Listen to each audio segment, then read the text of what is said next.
Get ready to squeal with delight as we bring winter wishes to life with this cutest little piggy card you've ever seen. Let's get into it right now. All right, for today's project, I'm using this little piggy stencil along with the guide from the sweater weather stencil, along with the Eieio frame dies from Miss Ink Stamps. And we're going to start off by placing our card panel. I've already cut everything down with the Eieio frame dies. There's 4 different frame dies in that set. I used 3 of them. And I've lined my stencil up on my cardstock, and I've taken the alignment guide from the sweater weather stencil and placed that bullet at the bottom of my, or right up against the left-hand side of my stencil. That way, every time I start to ink blend or replace this next layer of the stencil, I can line it up right on top of that alignment guide and have everything line up perfectly. So that's one of my tips for this card, is to pick up the sweater weather stencil and use that alignment guide with your other layering stencil stamp sets, or layering stencils. So I've inked blended the flowers, starting off with a blue color. We are using a tetrad color scheme today, which means we're using 4 colors on the color wheel that are equally spaced apart. So I'm coming in now using some peach ink to do my little piggy, his little body. That's layer 2. And I'm also going to throw in a little bit of pink into that to brighten him up just a tad and give us our own custom little color. So I'm going to go ahead and add that in. And I'm mainly adding that around his face, around the outside of his face and around the body. That way it's going to create a natural shadow for us. It also helps intensify the orange in my tetrad. So I'm going to go ahead and pull that stencil back, and we'll go ahead and go to layer 3, which is his little ears and snout and a couple more of the little flowers. After I made the card, I did figure out that part of my stencil had a piece still in it, and I didn't pull it out. So I went back and pulled that out, and I'll show you a matching envelope and what I did to the inside at the end of this video. So stick around. So we're going to go ahead and do his little snout, and I'm going to do his little flowers and the front of him that he's sniffing. And yes, I know this could be a spring card, but I decided to make it a winter card because I have loved this stencil set since I saw it and had to have it. So I'm going to make it a winter card, because why can we not use these at the start of winter? This could be the first snowfall of the year. The flowers could still be blooming a little bit, and we could just have that color in there. So I did a darker orange for the center of my little flowers. I'm going to go ahead and move on to our next layer. This is an 8-layer stencil, and I'm going to add some red violet flowers, little asters up in these little bitty flowers. So I'm going to go ahead and add those. I did add a little bit of darker color of each of the colors, and I'm adding right at the base of all of the flowers and petals. That way it gives a nice gradient effect on the images. Now I'm coming in and using a yellow-green for my stems of some of the flowers. I also did a little bit darker yellow-green for the next layer. And I added some shading in with this one, just a little bit darker. And all I did was just add a little bit heavier application. Super simple. By the way, I do love this stencil set. It's super fabulous and fun to work with. And the Eieio frame dies have become one of my favorite because y'all all know I love an alphabet die. And it has that in there too, along with these great frames. So I had to use it. So this is what we're going to go ahead and add our next layer.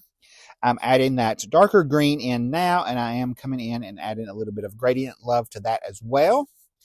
In between where the flat leaves are overlapping a little bit, I got a little bit darker in some of those areas.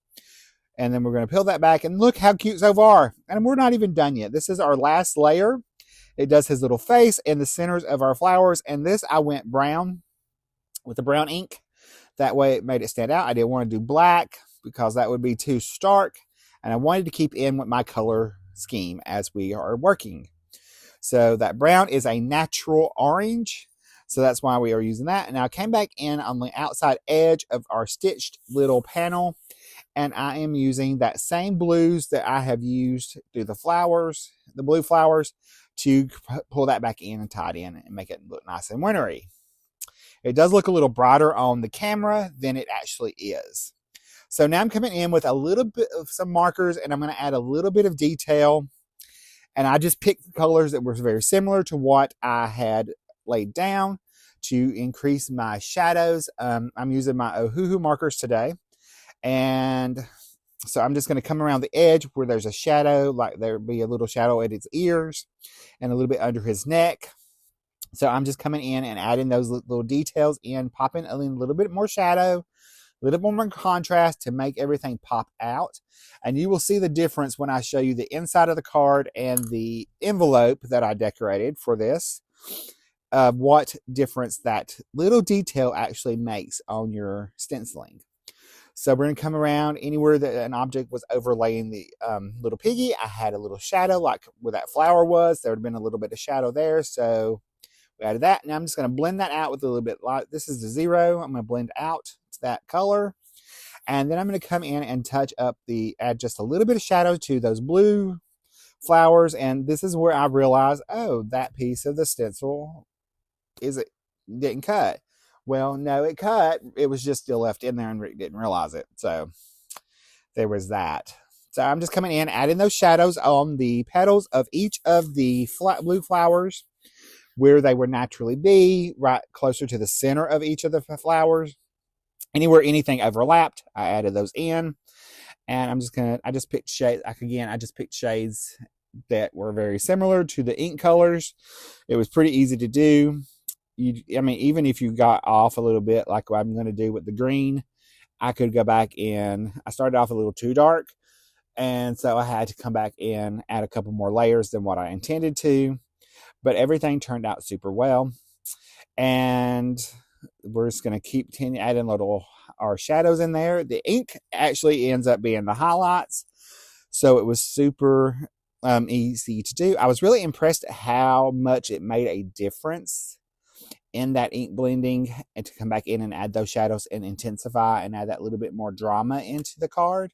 I was super surprised about that. I had seen this technique done several times and never had tried it, and I'm really glad I did with this card. It really made it pop and stand out a little bit more than what I had intended or had thought it would. You are going to see me come in with several different shades of green, starting from the darkest and coming out to the lightest. I think I did 4 shades, so that I got that blend really well. Like I said, the green took a little bit more because I started a little bit too dark than I intended, but I actually got it blended out really easily. So it wasn't as... Sometimes you just have to work at things to get them to work the way you want them to go, and that's exactly what I did here. So I came in with 4 different shades and got everything nice and blended. And I'm going to add just a little bit into those red violet flowers. I think they're asters. I'm really not sure. That's what they look like to me. But anyway, they could be any color you want, because that's the way I did it. I chose my color palette after I picked out my product, and I just had fun playing with it. I'm going to add a little rosy cheek to him, and I did blend those out with 3 different colors because it was a little too stark to begin with. So now I'm going to add my snow. So I'm coming in with some Copic opaque white acrylic ink. And I'm going to flick that on using just off a block onto my little scene. So we have our first little snowfall going. I am going to add a little bit of perfect pearls into this so that I mixed it into some of the opaque white that was left, so that it added just a tiny bit of shimmer to the snow. And then I just dried it with my heat tool until it was nice and dry. This is where I've added in that little bit of perfect pearls and flicking that on. And I just added water to what was left on the block, as I said. All right, so we're going to go ahead and start building our card. So I'm got my Nutmeg card base, and I'm going to add my card front to a panel of Kraft cardstock. And I'm just going to glue that down straight to the card front or card layer. So we're just going to stand up over our image and pop it right into place and leave it in that nice little border. It's about a 1/4 inch border all the way around. And then I'm going to take that one and add it to my scalloped border with some blue jay cardstock, and this is just a scrap piece of cardstock I had practiced something on the back, and I was not going to let it go to waste, so I'm using that, and I added it to my Nutmeg card base. It's a top voting A2 card base, and I'm going to cut my letters out from the Eieio dies that are the letters in that, the alphabet. I just cut out the sentiment that I want, and that's why I love alphabet sets, because you can cut any sentiment you want and make it put it onto your card. So I chose to do just simply winter wishes, and I'm going to just attach each of those letters down. It was super easy to do. I didn't have to spend a lot of time doing it. I just used my glue press and added just those tiny bits of glue, which is why I love this thing, because it adds just the tiniest little bit of glue, better than I could do with a bottle, because I always let it goop out, and this works great. That's one of the reasons I love it. So I'm going to go ahead and got my winner on there. Now we're going to go ahead and attach our wishes, and we are going to be finishing up just shortly, and we're going to add a few more little details to our card. I did decide to go ahead and not attach that to the card base yet. I wanted to get these all the letters on first, make sure that I didn't have to trim anything off. So we're going to add our last little E and our little S over here. And I did have to flip this around because I had my S going the wrong direction. So that's the way my mind works, y'all. All right, so we've got our sentiment on there now, and I'm going to go ahead and pop this on with some foam tape. You can see where I have practiced a little technique on the back, and no one is ever going to be the wiser besides you and I. That's one of the great things about card making. No one knows what's underneath all you put on there besides you and you, unless you're doing a video, and then you and me. So we're going to go ahead and pop that onto our card. Now I'm going to add a little bit more detail to my letters. So I'm coming in with a white gel pen and adding some white highlights through the letters where they naturally would hit. So for example, anywhere there would be a crook in like the N or the W, there would be a little highlight probably. So I've added those in. I'm going to come around the R and add a little couple there. And then I'm going to do the same thing to our wishes, and I'm going to add those in the same place. I'm adding just a line and a couple dots. I think I added like a dot at the top, a long line, and 2 dots. Basically, I'm pretending like I know Morse code and just adding in the little lines and dots where I want them to be. You can do however you want with your sentiment and your highlights. If you don't want to do highlights, then don't do them. But I did cut all those letters out from the same color cardstock. I'm going to add just a little bit of highlights to our little piggy and our flowers. So we're just going to add those in there.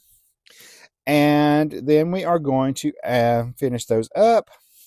And I'm going to come in and add some rhinestones. And I'm sorry about the camera, it zoomed in. I was using my Apple Watch, and all of a sudden, I don't know why, but it decided it was moving. I guess I have to get used to it. It's one of the things I got for Christmas. And I guess when I moved my arm, it moves in. So I guess that's why. I don't really know. I'll have to figure that out.